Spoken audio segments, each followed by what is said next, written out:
We all been there. You're watching your favorite streamer playing a cool game and he says something impressive. You guys remember, you can get this game totally free. At that moment, you open the store as fast as possible, and it's true, it really is free.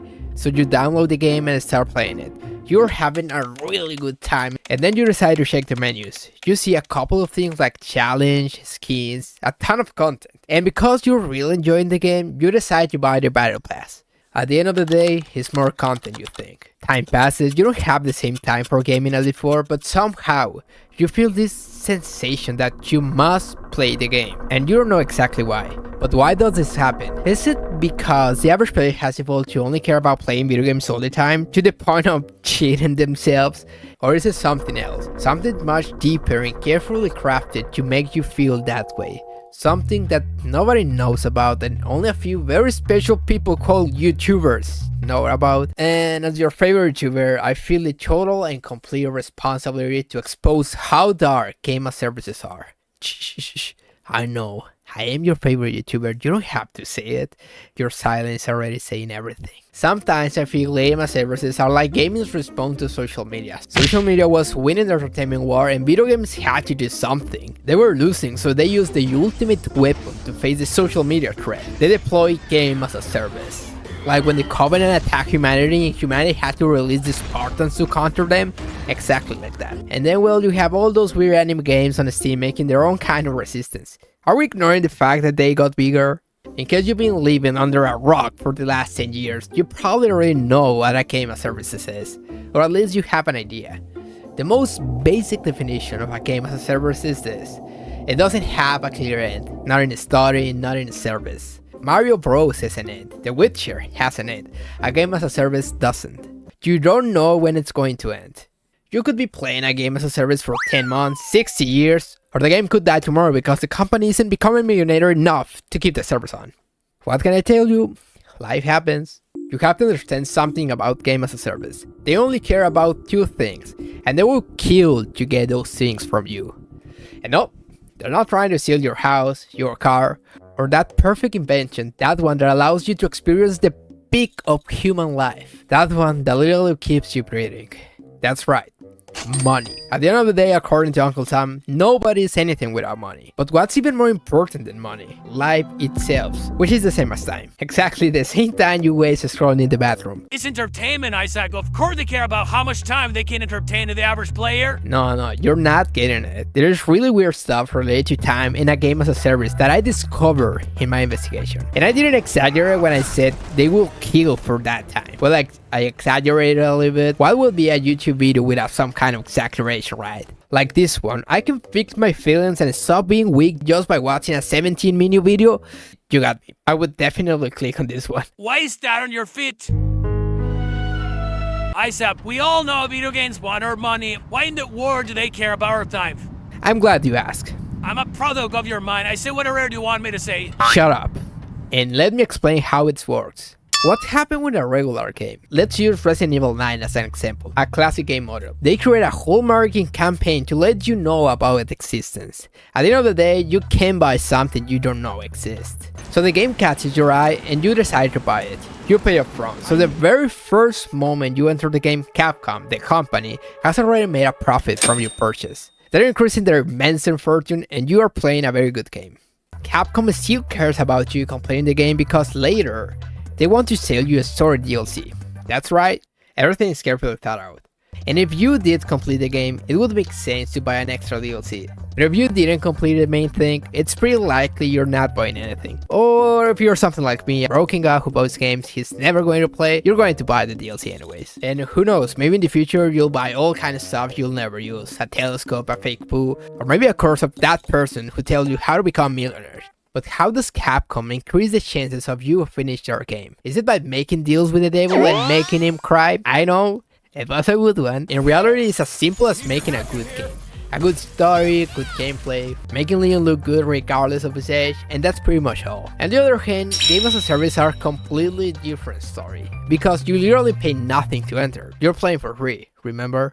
So how do they make money? Through microtransactions. And micro is just a name. Take a look at this skin. It's a Fortnite collaboration with a game called Peak. Nothing weird until you realize that the skin costs more than the entire Peak game.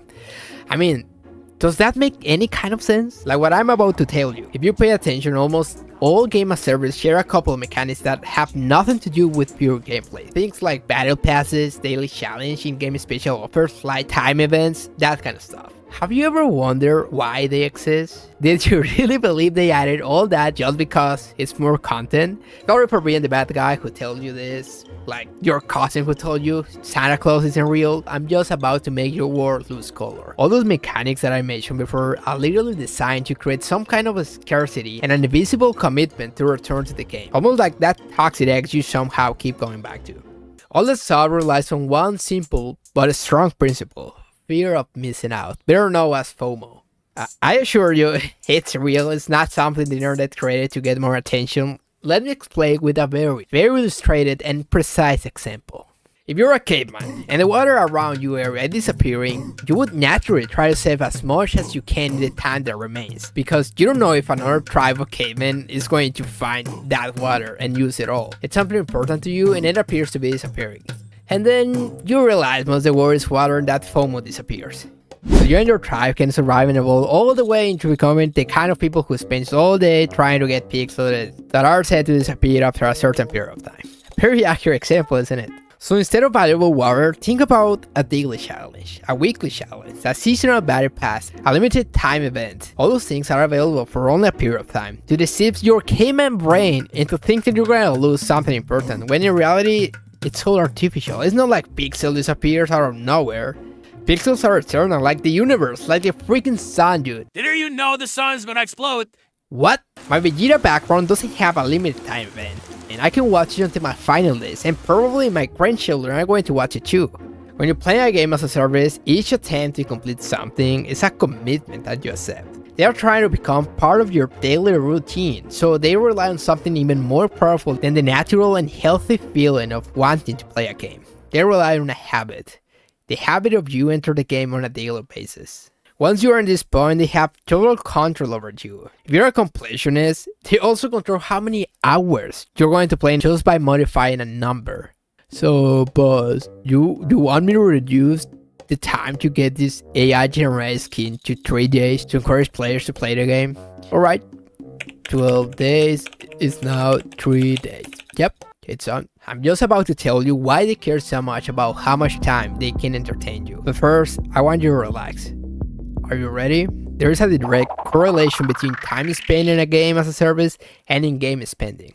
So literally, the more you play a game, the higher the chances are that you'll spend money in that free-to-play game. That's why they introduce so much content in game as a service. They are constantly trying to capture your brain, so that game becomes something important to you, and then they can monetize you. And guess what?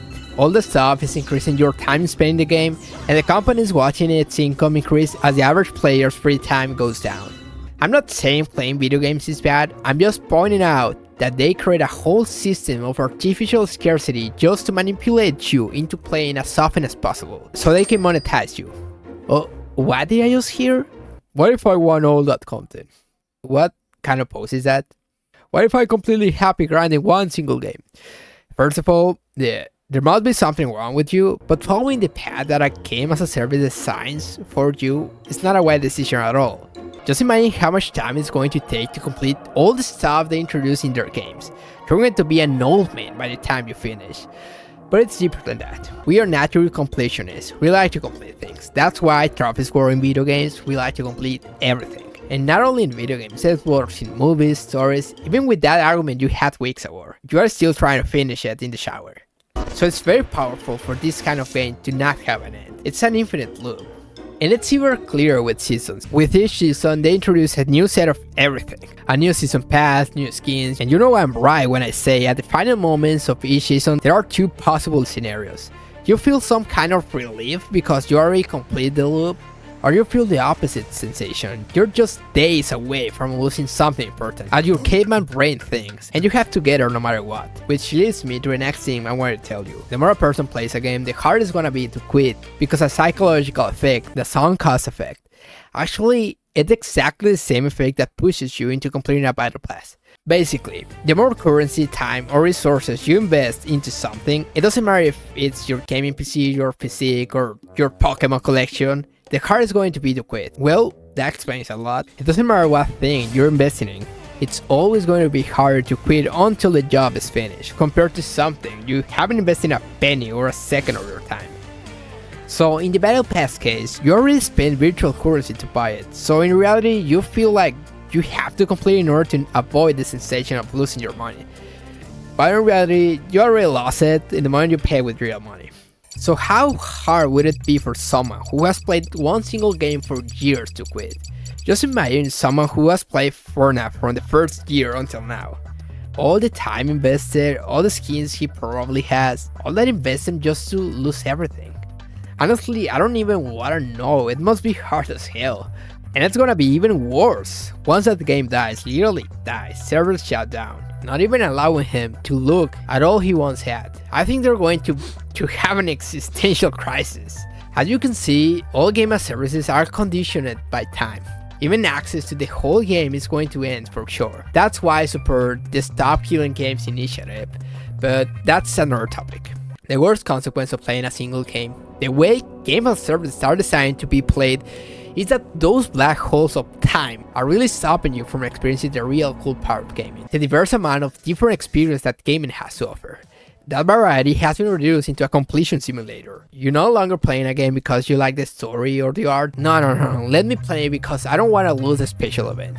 It's like you have a whole party full of fun behind your back. You'll have all kind of flavors and experiences there, and somehow you continue talking to the wall. The same old wall as years before. And honestly, one of the saddest things is that there exists a whole market that only plays this kind of game. So basically those black holes are competing against each other. Just be aware of all these kind of tricks, and for real, have variety in your gaming life. The gaming industry really hides dark stuff, and just being aware of that puts you one step ahead when it comes to dodging those tricks. I'm currently working on a video about matchmaking tips and how they influence the player experience, and also the dark side of them. If you like this video or are interested in topics like this one, make sure to subscribe, and see you next time.